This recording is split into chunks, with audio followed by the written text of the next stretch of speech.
उपस्थित असलेले तुम्ही सगळे भाऊ, देशाच्या लोकसभेची निवडणूक आली आणि या निवडणुकीमध्ये जी काही स्थिती आहे देशाची ती तुमच्या बरोबर मांडावी या हेतून आज मी या ठिकाणी आलो. गेले काही दिवस महाराष्ट्राच्या जुन्या जिल्ह्यात जायचा प्रयत्न माझा आहे. सातारला गेलो, पुण्याला गेलो, सोलापूर जिल्ह्यात गेलो, जळगाव जिल्ह्यात गेलो, नाशिक जिल्ह्यात गेलो, अहमदनगर जिल्ह्यात गेलो, जामनेरमध्ये गेलो, औरंगाबादला गेलो, परभणीला गेलो आणि आज धाराशिवमध्ये उभा आहे. त्याच्यामुळे एक गोष्ट झाली की सारखं बोलून माझा घसा बसला. पण घसा बसला नाही तर आणखी काय हो. आज देशाच्या समोरची जी स्थिती आहे त्याच्यामध्ये तुम्ही मी जागे झालो नाही तर अनेक संकटांना अनेक गोष्ट तोंड द्यावं लागेल. आणि म्हणून मोदी हे देशाचे प्रधानमंत्री, त्यांचं नक्की राजकारण प्रशासन काय आहे हे तुम्हाला सांगावं या हेतूनच मी आत्ता उभा आहे. आपला देश हा सामान्य लोकांचा देश, लोकांच्या समोरची संकट आहे. काय संकट आहे? खेड्यापाड्याचा माणूस असो, शहराचा मध्यमवर्गीय असो, त्याला विचारले तुझ्या पुढची अडचण काय? पहिलं उत्तर येतं महागाईनं त्रासून गेलं. आधी महागाई कोण मिळवायची? राज्यकर्ते कोण आहेत आणि त्यांचं आश्वासन काय होतं? हे राज्यकर्ते 2014 साली सत्तेवर आले. 2014ला मत स्वागत असताना मोदी साहेबांनी सांगितलं की पेट्रोलचा दर 50% 50 दिवसामध्ये मी कमी करतो. आज काय झालं? ज्या सांगितलं त्यावेळेला पेट्रोलचे दर होते 71 रुपये. ते 71 रुपये दर लिटरचे 50 दिवसात कमी करणार होते. आज 3650 दिवस आले. पेट्रोलचे दर खाली आले का? आज पेट्रोलचा दर एका लिटरला 106 झाला. म्हणजे होता 71, 50% कमी करायचं आश्वासन आणि आता 106 करून टाकले. पेट्रोल वाढलं की प्रवास वाढत होता. पेट्रोल वाढलं तर शेतकऱ्याचा शेतीचा माल विकायला न्यायचं म्हणलं तर त्याचा ओझा वाढतो. पेट्रोल वाढलं म्हणल्याच्या नंतर घरखर्च वाढतो आणि महागाची ही झळ सामान्य माणसाला अधिक बसायला लागते. एक झालं पेट्रोल. अनेकांच्या घरामध्ये आज दिवशीला गॅसचं सिलेंडर आहे. काय किंमत होती? मोदींनी 2014ला घरगुती गॅसच्या संबंधीची किंमत 50% आणायची कबूल केलं. त्यावेळेला दर होता 430 रुपये एका सिलेंडरला आणि आज तो झाला 1167. हा त्यांचा हिशोब.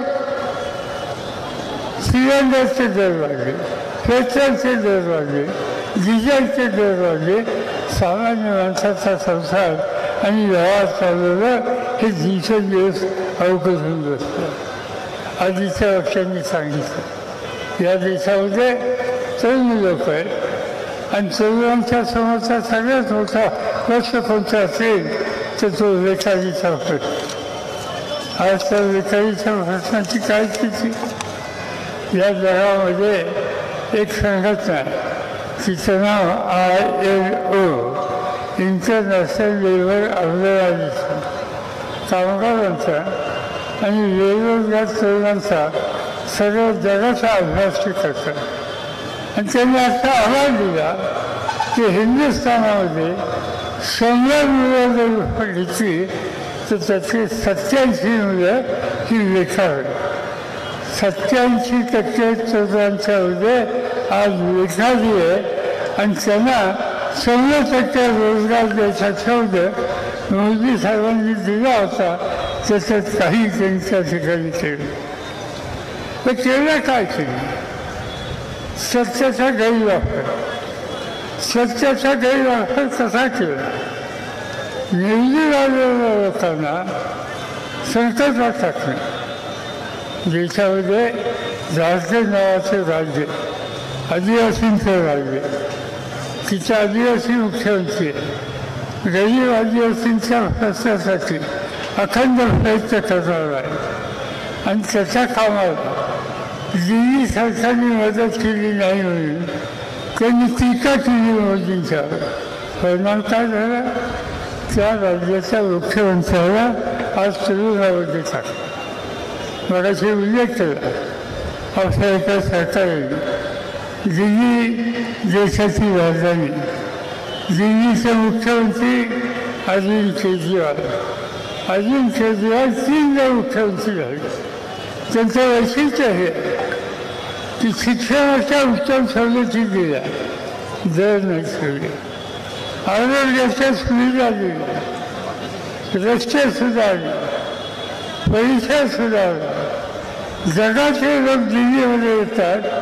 अरविंद केजरीवाल यांनी केलेलं काम हे बघण्याच्यासाठी त्या ठिकाणी येतात. आणि असं काम करणारा माणूस मुख्यमंत्री आज जेलमध्ये आहे. तुलना त्याचं मोदींनीचा अनेक गोष्टी सांगता येतील. महाराष्ट्रामध्ये आजच माझ्या कानावर एक गोष्ट आली.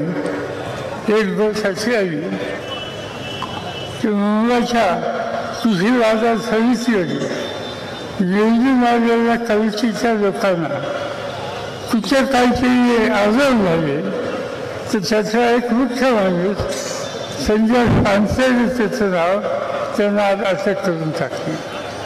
त्या मार्केटमध्ये कामगारांचा प्रतिनिधी म्हणून काम करणारे शशिकांत शिंदे नावाचे माजी आमदार आज सातारमधून लोकसभेचे उमेदवार आहेत.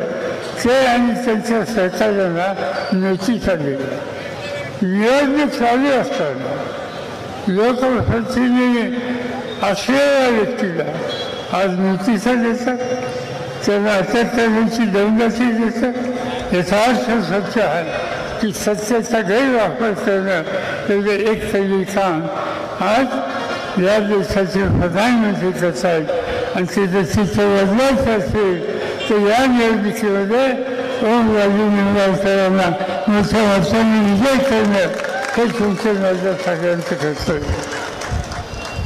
या जिल्ह्याच्या संबंधी माझे अनेक वर्षाचे संबंध पद्मश्री भारतांची होते आणि त्यांना साथी दिली, शक्ती दिली. त्यांनी उस्मानाबाद, धाराशिव हा जिल्हा विकासाच्या संदर्भात पुढे गेला पाहिजे ही मनापासूनची इच्छा होती. पदे दिली, महत्त्वाचे अधिकार दिले आणि हे सगळं केल्याच्या नंतर आज मी इथं आल्यापासून ऐकतोय की ते कोणत्या पद्धतीने या जिल्ह्यामध्ये राजकारण चालू आहे आणि कोणत्या पद्धतीने ते विकास केला. असे उमेदवार ओमप्रकाशराजे निंबाळकर यांचं भाषण ऐकल्यानंतर मला आश्चर्य वाटलं. इथे आस्पत्रे काढायचा प्रस्ताव होता, तो मान्य केला आणि त्या आस्पत्रे नेल्या कुठं? नेलेला नव्या मुंबईला. आज धाराशिव जिल्ह्यामध्ये इथल्या गरीब पेशंटची गरज भागवण्याची अत्यंत आवश्यकता होती. असं असताना हॉस्पिटलची परवानगी मिळवली आणि ते नव्या मुंबईत नेलं आणि गरिबांच्यासाठी सरकारने दिलेली ही योजना आज नव्या मुंबईमध्ये एका विशिष्ट वर्गाच्यासाठी चालवली जाते.